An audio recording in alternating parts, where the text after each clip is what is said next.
This is bittersweet, but welcome to the third and last part of the interview with Queen Moves 24. I thought I would add in what I've learned from Queen Moves because they're just phenomenal. I started taking their classes and it was the beginning of this year, 2018, and I was like, I don't know what I'm doing with my life. I think I'm doing things right and I just need a little more I took their class with them and like they were such a force of positive energy. It was like, I need that. And you just never know who you're going to run into, and like Brett said earlier, good people attract good people or something like that. Very bad at quoting. So that is what really like spoke to me, and I kept going back, and you know, in their last class I was really like there was like some dance moves, and you know, it helps you feel more confident in yourself. Their classes really helped me to feel more confident. I was like that shy little girl in the corner. I still am that shy little girl in the corner, but I'm feeling a lot more confident. So too much talking. Let's dive into the third and final part of Queen Moves 24.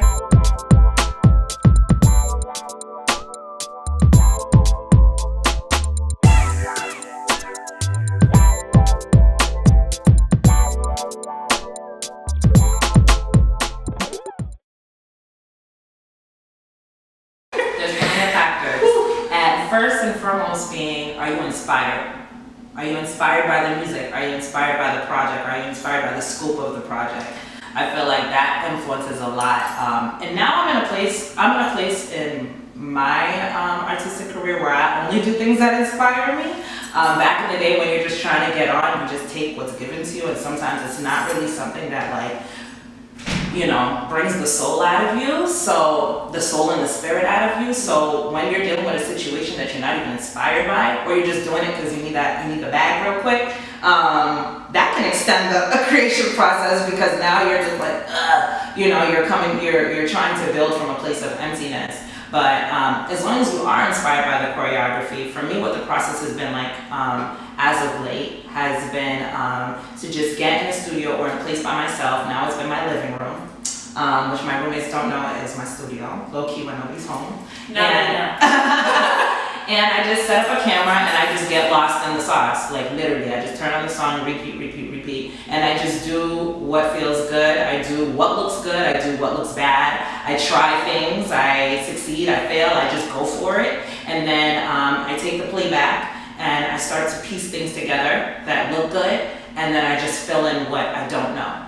And then from there, things start to come into play. Then you're like, oh, if we wore this, then this movement would be accentuated better. And oh, I should ask this dancer because she has this kind of background, or he has this type of whatever, this type of energy that would feed the feel that I'm going for. Then once you get to that place, then you gotta now schedule rehearsals, and that is another process.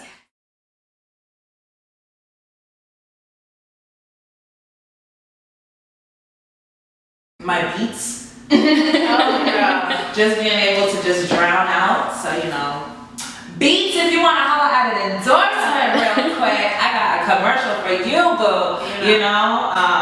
But yeah, headphones, obviously. I don't do a lot of music videos. Anytime people send me dance videos or music videos, I'm very hesitant to watch them because there's just so much artistically going on, and I have so much artistically that I want to express. It's important for me not to like get too consumed on that. So me and my toolbox, I just like getting inspired. I like talking to different people. I like having very intimate conversations with people. That's very important to me. I like understanding what people are emotionally. I'm not usually the type of person to go into a room and work the room. I can have a few drinks if I'm feeling mixy, I can. But I prefer just to have like intimate conversations and personal one-on-ones with people. And because I feel like I'm kind of like an empath, I feel other people what they're going through. So once I get a whiff of what you're going through, that kind of just like sets a whole different type of like emotional space inside of me, and I feel like I'm able to create or draw from that. Cameras, I record a lot. I have so much footage of just like random stuff that will never see the light of day. It's only for me and what I decide to do with it. But I go back to those. I use them as like my notes. I have my physical journals of notes of things that I want to write and thoughts that I want to capture, and I have my video archives of just like movement that I want to hold on to and remember. And cultural music a lot too. A lot of music, non-stop music. That's one thing that I will not tap out of. Videos, kind of yes, just because of the visual influence of it. But music, I feel like there are less constraints. It's just expression. And you can decide what you want to do with it. Agreed. Music is definitely a big part, but I like to every day listen to stuff I don't know. Like, so I have a track, say if I'm working on something particular, then I listen to that track all day. But I am known for just letting music play. So my best friend is SoundCloud. I just let it hop around and I just get inspired by different songs or by different artists I don't know.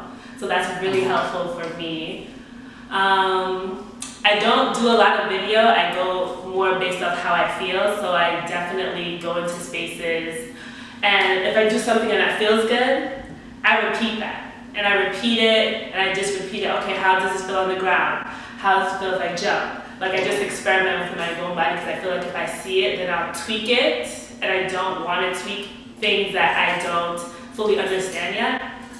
So it's helpful because to me, it keeps my movements more honest. Because I'm like, as soon as I look in a mirror, I feel like, oh, now I'm trying to make things look good versus feel good. And you know, that's cool if you're trying to create different effects for cameras or lighting, but sometimes I'm just like, no, I just want to feel how this feels. And then understand it in my body and understand what might this look like to people in terms of understanding the emotion or the gesture. Is this familiar? So I go through a lot of that. I people watch like crazy, again, because I'm very much into how people's energies move. Like, say if someone is moving through a space and their shoulders are very high up in their ears. Are they cold? Are they defending themselves? Like, I analyze a lot how people move. And I put that in my choreography, and it's a lot of just observing what's going on around me, because that to me is like, you're an artist. You're supposed to, but part of your work is influenced by what's happening today. And I feel like, especially for history's sake, and I'm very big into history, I used to be a librarian, it's helpful to be like, oh, like, this is how people were moving back in the day, and they're moving back in the day because Trump was president, or maybe there was just a bombing. You know, it's like your art is soaked in with what's going on. So I'm very much into like just checking out what's in the world. And even if it's a little bit in my, say the whole work is not about Trump, but I do one like little wave of a flag, that could be an ode to him. You know what I'm saying? It's just like little things. I'm very little and big in the same vein when I choreograph for my toolbox.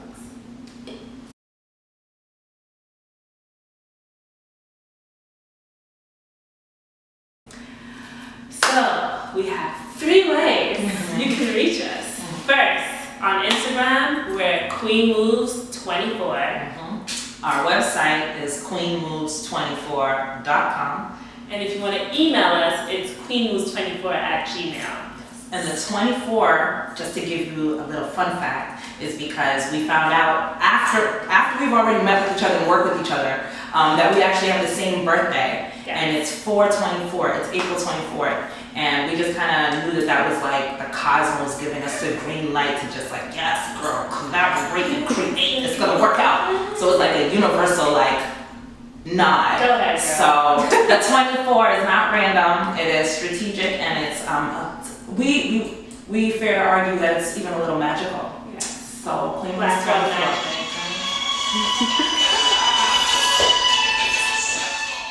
I'm not crying, you're crying, because this is the final part of the interview with Queen Moves 24.